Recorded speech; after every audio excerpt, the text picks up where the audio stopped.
اسی طرح جیسے دنیا کے اندر بھی اس کی مثالیں موجود ہیں کہ اگر خدا نہ کرے کسی آدمی پر جن کا تسلط ہو جائے، چونکہ جن جو ہے نا یہ تسلط کرتے ہیں، چونکہ جنوں میں اچھے بھی ہیں برے بھی ہیں، جنات میں مومن بھی ہیں کافر بھی ہیں، تو وہ بھی اثر کرتے ہیں۔ اور جس آدمی کو جنات نے اپنے سائے میں رکھا ہو، جس پر ان کا قبضہ ہو، وہ تو دیکھ سکتا ہے جنوں کو، ہم نہیں دیکھ سکتے۔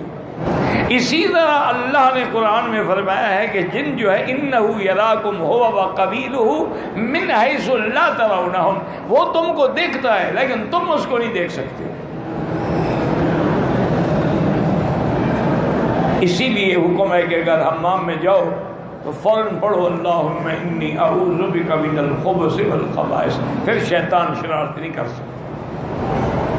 اسی طرح جب میاں بیوی ملنا چاہیں اور کپڑے اتارنے سے قبل ان کو بھی چاہیے کہ اعوذ باللہ من الشیطان الرجیم اللہم جنبنا الشیطان مما رزقتنا وجنبنا عنہ، وہ اگر یہ پڑھ لیں گے تو شیطان دخل نہیں دے گا، اور اگر وہ دونوں یہ چیزیں نہیں پڑھیں گے تو وہ جو کچھ کریں اس میں شیطان بھی شریک ہوتا ہے۔ جب آپ یہ پڑھ لیں گے شیطان آ ہی نہیں سکتا۔ یہ سب سے بڑے مشکلات میرے بھائی جو ہیں نا وہ یہی ہوتے ہیں کہ ہماری بیٹیاں ہماری بہنیں کچھ فکر نہیں کرتی، خاص طور پہ ایام حیض میں ناپاک ہوتی ہیں، ایام نفاس میں ناپاک ہوتی ہیں، یا اپنے میاں سے ملنے کے بعد حالت جنابت میں ناپاک ہوتی ہیں، اور پھر کپڑوں کا بھی خیال نہیں کرتی۔ یہی موقع ہوتا ہے جا کے جنات اثر کرتے ہیں۔ جنات دو طرف سے تنگ کرتے ہیں، ایک تو اس طرح تنگ کرتے ہیں کہ وہ کسی خوبصورت لڑکی پہ عاشق ہو گیا، اس نے اس کا بدن دیکھا، وہ بغیر کپڑوں کے کھڑی ہے، حمام سے باہر آ رہی ہے، بغیر کپڑوں کے آ رہی ہے، اس کو پتا ہوتا ہے کہ بھی کمرے میں تو کوئی نہیں ہے نا، میں کمرے میں جا کے کپڑے بدل لوں گی، لیکن آ تو بغیر کپڑوں کے۔ یہی وقت ہوتا ہے کہ شیطان حملہ کر دے۔ یا یہ بھی ہوتا ہے کہ آپ نے کسی جگہ گھر بنایا، وہاں کچھ درخت تھے، کسی درخت کے نیچے جنات کا ڈیرا تھا،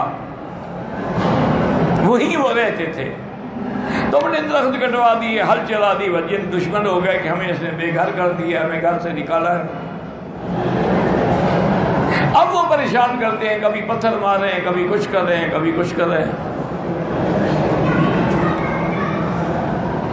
بڑی ہی، اور پھر اگر مسلمان یا مومن جن ہو وہ تو ہٹ جاتا ہے، لیکن اگر کافر اور شیطان ہو وہ تو نہیں ہٹتا۔ ہمارے اپنے علاقے میں مجھے یاد ہے کہ ایک جگہ والد صاحب رحمۃ اللہ علیہ زندہ تھے، اور ان کا ہی وہاں خطاب تھا، تقریر تھی، تو وہاں گئے تو ان کا ایک شاگرد تھا جس نے وہاں آ کے اپنی بات سنائی۔ انہوں نے کہا حضرت یہاں قریب میں ہم نے ایک جگہ خریدی ہے، ایک قلعہ زمین خریدی مدرسے بنانے کے لیے، اور اہل خیر نے مدد بھی کی، ہم نے 5-6 کمرے بھی بنا لیے ہیں، طلباء بھی آ گئے، تدریس بھی شروع ہو گئی، ابھی ہم نے تحفیظ قرآن کا مدرسہ بنایا ہے، قرآن ہم پڑھاتے ہیں، ناظرہ بھی اور حفظ کراتے ہیں، لیکن ہم مصیبت میں آئے ہوئے۔ اور تمہیں کیا بات ہے کہ حضرت کیا ہے، رات کو آتے ہیں جن خود طلباء کی چارپائیاں اٹھا کے کہیں 2 ایکڑ دور، کہیں 4 ایکڑ دور، وہاں جا کے رکھاتے ہیں۔ صبح جب اٹھتے ہیں بیچارے نیند سے، ہم کدھر آ گئے بھائی، مدرسہ ادھر ہے، ہم تو ادھر سوئے تھے۔ کبھی ان کو جا کے چھت پہ پہنچا دیتے ہیں، کبھی ان کو چھت پہ لٹا کے چارپائی اس کے اوپر رکھ دیتے ہیں۔ ہم بڑے تنگ آ گئے ہیں، خدا کر کے ہم نے مدرسہ بنایا، غریب لوگ ہیں، چندہ کر کے مسجد، اب ہم کہاں جائیں؟ ہم بڑے بڑے عاملوں کو لے آئے۔ انہوں نے کہا کہ ایک عامل کے بارے میں مشہور تھا کہ وہ اتنا اپنے جنات میں اتنا اس کا کنٹرول ہے کہ جس جگہ آ جائے نا تو جن بھاگ جاتے ہیں۔ ہم گئے، اس کو منت کی، لے آئے، اور نے کہا جی بات ٹھیک ہے کہ میں تو اس کا باقاعدہ معاوضہ لیتا ہوں، میں مفت کام نہیں کرتا۔ میں نے کہا ٹھیک ہے یار، ہم تو غریب لوگ ہیں، ہمیں تو خود تنخواہ نہیں ملتی، بستی والوں سے روٹیاں اکٹھی کر کے کھاتے ہیں، لیکن جو کہو گے دے گے بھائی۔